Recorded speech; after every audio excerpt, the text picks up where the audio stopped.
Барлықтарына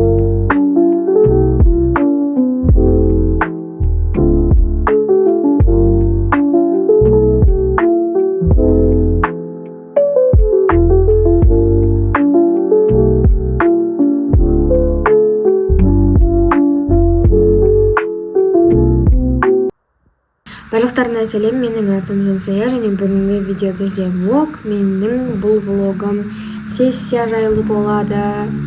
Толығымен екінші курстағы, екінші семестрдағы сессия, экзамендер жайлы болады. Бүгін бізде 1 мамыр, праздник, сол үшін де экзамен жоқ. Ал бірақ осы аптаның понедельник, вторник мен уже 2 экзаменді тапсырып болдым. Олар өте емес, но оңайырақ болды. Сравнительно ертеңгі болатын экзаменмен салыстырғанда, потому что ертеңгі экзамен бізде мысалы бір семестрде 15 апта болатын болса, 15 апта әр апта сайын бізге кітап берген. И соның кітаптан любой 10 сұрақ рандомно таңдалып бізге береді. Және мен кеше сұрадым тапсырып қойғандардан, оказывается 5 парақ А4 береді, соны толтырып, толығымен жазып 2 сағатта жазып беру керексің. Сол үшін мен саған дайындалып жатырмын. Кеше мен дым бітірмедім.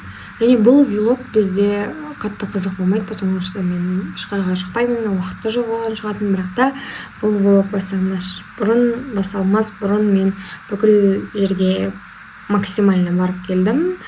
Мысалы кеше дым бітірмедім, негізінде толығымен бос болдым үйде, бірақ жақындарыммен далаға шығып келдім. Егер де әлі сіздер студент болмасаңыздар, бұндай әдетті қойыңыздар, сразу айтпаймын. Экзамен болатын кезде сен бүкіл затты істеп кетесің, үй жинап кетесің, бүкіл зат просто, но главное, сен ұмытпайсың осы. Так что бұл жаман әдет, не советую. Кейін өкініп қаласыздар, либо күніне 3 сағат ұйықтап, үшкіріп деп жүретін состояние боласыздар, вообще ешнәрсе желание болмай. Мысалы кеше мен 3:30-да ұйықтадым, и бүгін 9:30-да тұрдым. 6 сағат ұйықтадым, потому что маған кішкене ладно деп ұйықтадым. Мен бүкіл кітаптардан осылай керек маңызды жерлерді жазып алғанмын өзіме документке, но оның беті 52 бет, просто тупо жай ғана кішкентай информациялар өзі осылай шықты. Еще аллергия бар.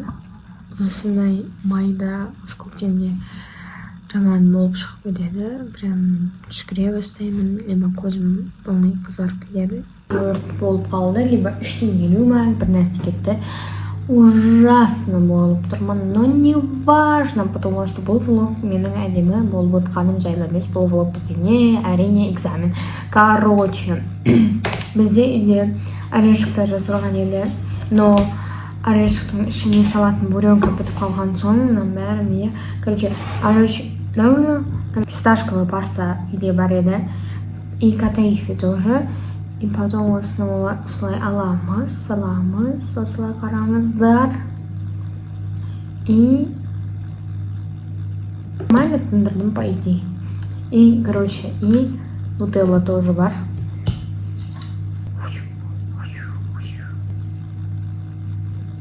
И жабыстырамыз. Вот.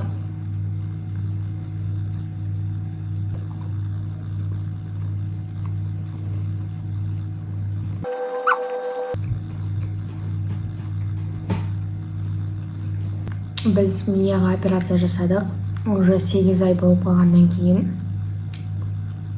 Космоменттер көрсем, өздеріңіз түсінсеңіздер, түсіндіңіздер, не үшін жасағанын. Түсінбесеңіздер, ладно. Вот. Қазір вроде нормально. Мия! Эй! Эй, Мия! Мия! Мия! Мия!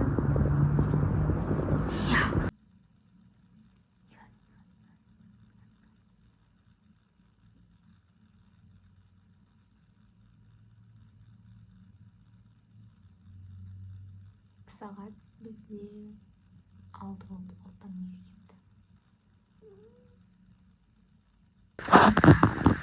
Просто осылай называется максимальный дайындық. Еще біреуіне ұзын потому что әрине біз дайындалуымыз керек. Вот. Он сам за рулем, что ли, едет? Нам будет удобно... Подождите, нет, давайте как Аким ездит. Так. Мен просто уже нормальный емес, мынандай болып кеткен едім, потому что сағат 10 болды, и мен обожаю көріп отырмын. Как мы будем? Вы за рулем ездите сам? Я так понимаю, студент потому что его нет, или вы болу любите просто.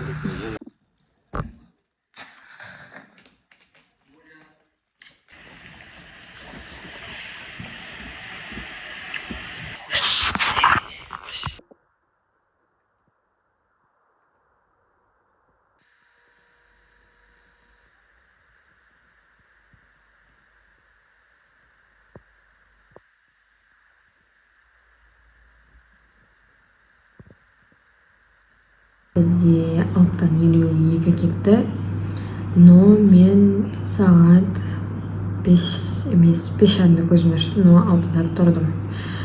6:15-терде ма, вот. Тұрым, мен сағат 6-да тұрдым деп тұр. Сағат 9-да экзамен.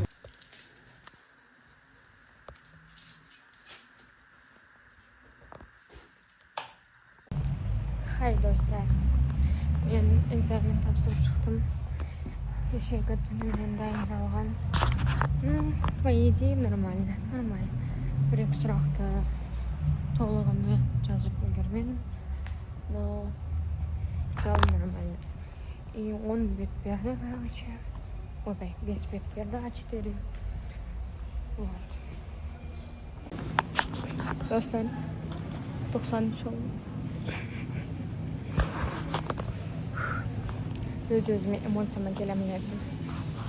Үйде айтып потолок.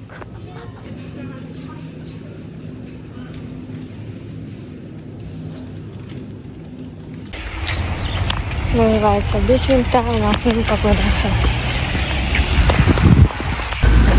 И кішкене Венеция, кішкене. Все, достар, үлгердім, талайдан бір болмады. Ну, тамшылау қайып. Үлгердім. Клубника алдым и авокадо. Наконец-то. Хай достар, 93 алдым. Білмеймін, ана апайын қалай тексерді, или, енді отырып тексеріп жатқан еді біз жазатқанда, но в целом 93 алдым, и мен в шоке болдым. Гамарта жүрдім, и ChatGPT'де просто, типа, мен не алуым керек негізінде, чтобы нормальный балл шығу үшін деп сұрап жатсам, Платонсқа кіріп балды көрейін десем рейтингді 93 қойып қойған. Едігі вообще түсінбедім, и вообще сене алмадым өз-өзіме. Потом ладно дедім, и короче шок контент болды, потому что мен 2 сұраққа толықтай жауап бере алмадым, и прям депрессияға түсіп кетейін дедім уже. Все, мен біттім, қадалдым деп, потом қарадым. Өстіп, қалай ол, нормально. Но в целом, бізге А4-дан 5 парақ берді, прям полный. И мен 4,5 бетін толығымен толтырып бердім. И ойладым, даже мен тағы да парақ сұраймын ау деп, но, короче, толығымен бітірдім. И 2 сағат полный береді, и таймер қойып қойған, и 0,3 секунд қалған кезде бүтініне сол кезде бердім. Қойдым стручкамды, все. Типа, мен уже стоп деген кезде қою керексіңдер деді, и мен такая 3 секунд алдым қойдым. Потом наконец-то дедім. Аяғым тұрсам, қолым бәрі минус, потому что біз только компьютермен жазамыз, и вообще қолмен жазбаймыз. Ручкамен жазу дегенді ұмыт қалғасын. И жазып бердім, и 2 сағат қимылдамай бір жерде отқан екен. Еще ішім ауырып кетті, блин. Короче, полный. Ну, короче, өте күшті болды. И потом мен просто универде практиканың сұрақтарымен жүрдім. Қай жерге баруға болады, универде өтемін ба деп ойладым. сен универде жоқ дейді, либо басқа жерге бар дейді, и өзің тап дейді, и потом короче қуып кетті. Потом бір организация таптым, соған может барам. Бүгін қазір звондап көру керек тағы оларға. Сонай. Қазір мен завтрак ішпекпін, сағат 2:30. 9. Мен ертең презентацияға дайындалуға бастап жатырмын. Түрім көрініп тұрған адамым. Ертең менде презентация, веб-дизайн, соны сайтты қорғап беруде. И менде 4-ші экзамен болады. Что понедельник мен историяны тапсырып беремін, госэкзамен. И вторник французский на английский тапсырамын. Английский хотя бы онлайн.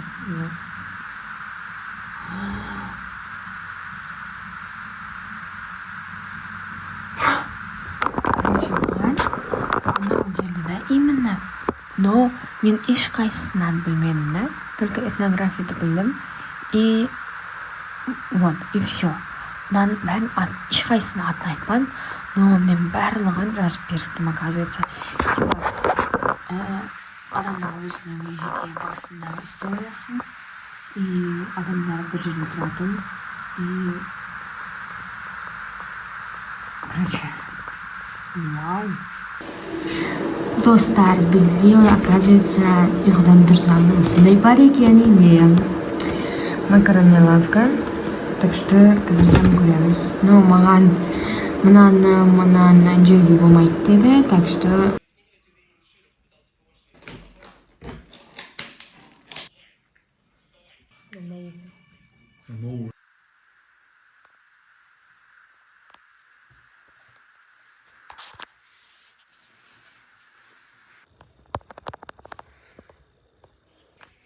Хай, достар, мен идем наконец-то. Мен вообще шашымды кералап тастадым, тигіп түсіргеннен. И вот, мен уже 4-ші ма, нешінші болды?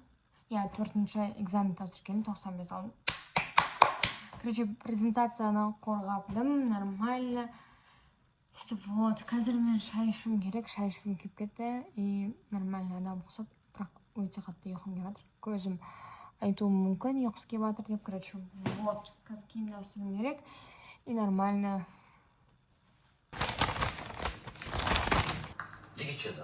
Давай чуть-чуть. Без проблем, да. Давай на месте, Саша. Ты не волнуйся, все стандартно говорил, тебе сам предложено, и все. Главное, деньги в руки не бери. Вообще не брать денег. Папа. Сам, не тормози, говорю.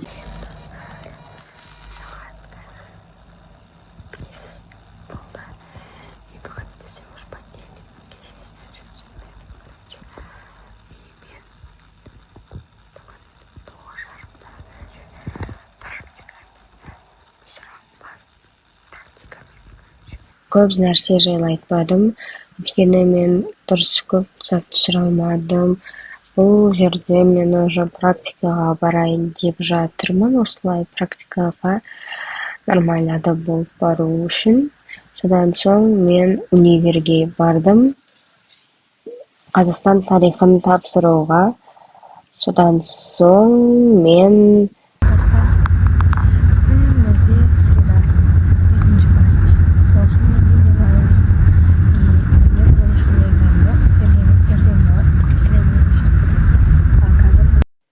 Сонымен достар, менің сессияға арналған блогым аяқталды. Сіздерге ұнады деген ойдамын. Алдық енді подаркамызды. Ал бұл жерде біз маңызды адамға сәтке подарка алып жүрдік.